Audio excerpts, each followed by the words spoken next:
What's up, guys? Welcome back. If you followed my Instagram this week, you knew that I was fixing up all the guitars I have left, and this early 59 Strat, great guitar. I did a setup to it, and it just had some inherent buzz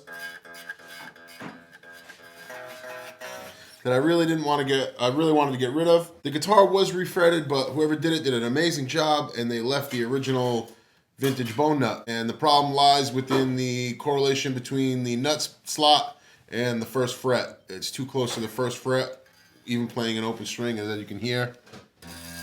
It's got too much of a rattle. And we're gonna build a new nut for this guitar, so figured it could take you guys along this. But here we go.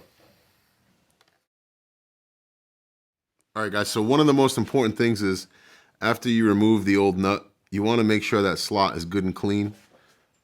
Sometimes you can just go in with, a razor blade and really get whatever they used. And I'll show you exactly what I'm talking about.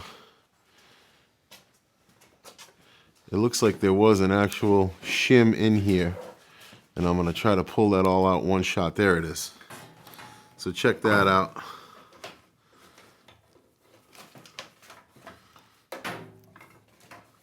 See, so what they did here to retain the factory, to keep the vintage nut in there, is they removed it. They put probably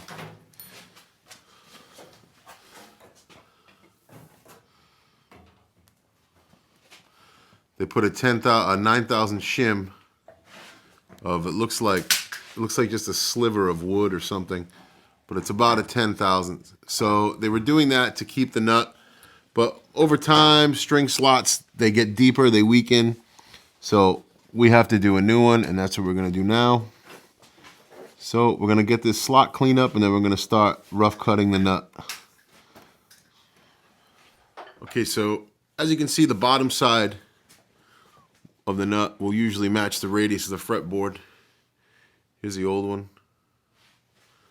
So what I did was basically shape the thickness to fit it into the slot, because you don't want it too tight to where you're forcing it in there, because then you can really chip wood out. But so you just want to get it to seat itself in there, and you want to make sure it doesn't rock back and forth. And then you can start getting a rough idea of how things are going to go. So right now I know I have an overhang about a 32nd on each side, so I can trim that much off. And then what we'll do is we'll keep massaging, we'll keep shaving it down, and then we'll get it right in there, right where it wants to be.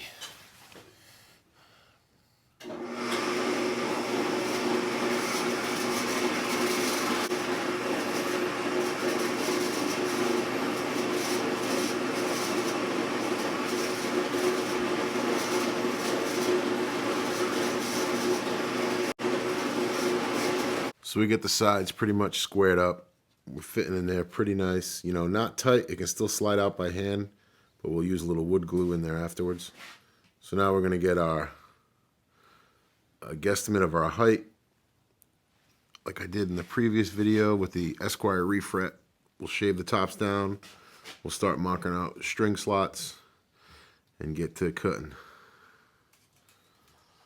All right, so when determining your string height, there's a few known factors. Joe had taught me this, and we again displayed this in the previous video. But you're taking 3 calculations. You're taking the height of the fret. You're taking Fender's basic given clearance from the bottom of the string to the top of the fret, and you're taking half of your low E string.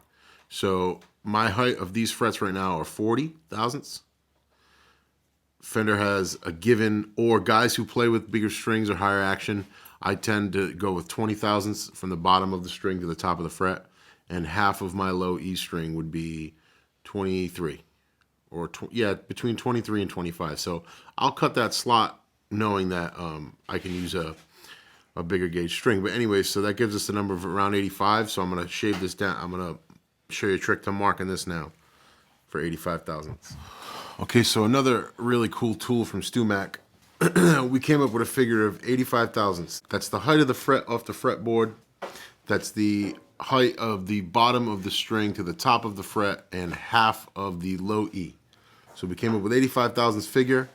This really trick tool from StewMac allows you to basically slide a a feeler gauge pack through these two slots. You can tighten it down. It's cushioned underneath so it causes no damage to the neck. And now you can run your sharp pencil line right over across the top. And now you know how far to trim the nut down to start shaping it.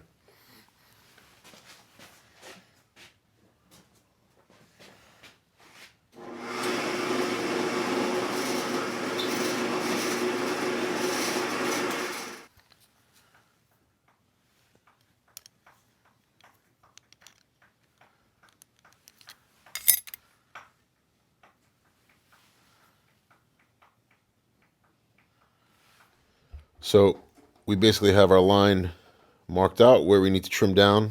Just got a sanding stick with some 60 grit, 100 grit on here, and we're just gonna buzz that down right to the top of that line. We're gonna leave a small faint mark of that line just so we know we didn't go too far, and we'll continue on. All right, guys. So we have the nut shaved down to where we wanted it. Fender rule: you come in 1/8 of an inch on each side. We then took our string spacing rule and we marked our other strings accordingly. Got those all marked out. We're going to file a preliminary slot so the strings can sit in there and we can start working the final shaping in. It's a little tough to film all of this and do all of this at the same time, but I want to keep you guys updated. So on to the next step.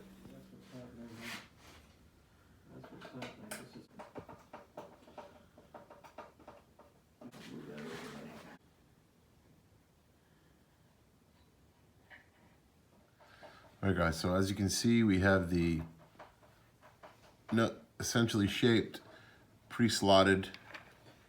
Now we come and look at our measurements. We're about, say, 50 thousandths. So we know we got to come down at least 30. We don't want to just send it and hog it right out. You go in little increments because you can't put it back once it's gone. So I'll show you the steps and bringing those slots down and getting this thing playing with no buzz. It's always good to put something under the strings there to prevent you scratching the fret. So what you do is you just take your saw basically designated for the string gauge, and that's basically what you got to do. And it's a long, tedious process, but really doing it right is what makes this job come out the right way and really helps performance. So I got to go down 30 thousandths on these, and I'm just gonna, that's basically what I'm doing. And you'll get to a point maybe where you're not making any more clearance lower, and that means you might have to take some off the tops again. You know what I mean? But I'm just gonna take my time and be patient and do this on all 6 of them.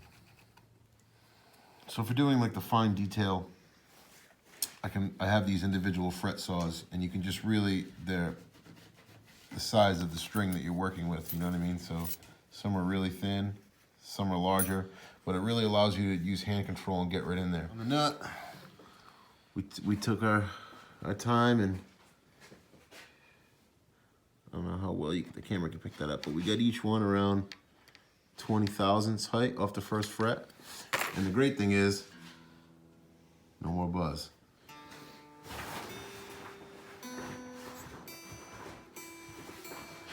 That's what I like.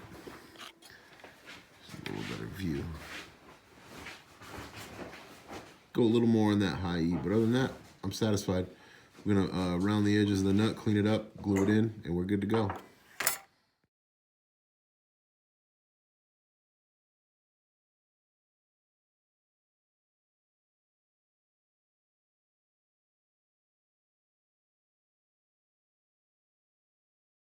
There you go, there's one step closer to maintaining guitars. I got to maintain this, put a new bone nut in there, get that rattle going.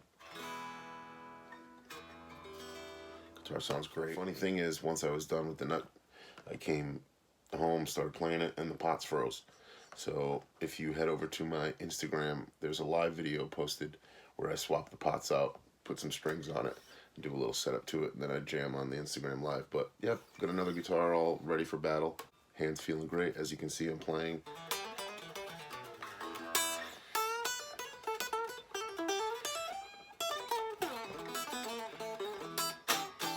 Also, keep in mind that the Riff now has a Facebook page where we can keep discussion and comment going over there. You know, that way we can share it for everybody, and it's not just a one-on-one interaction. Everybody has that information.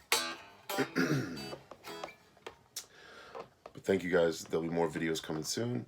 This is just a little guitar maintenance. I figured I could take you guys along on fixing this 59 Strat. We'll see you real soon. Peace.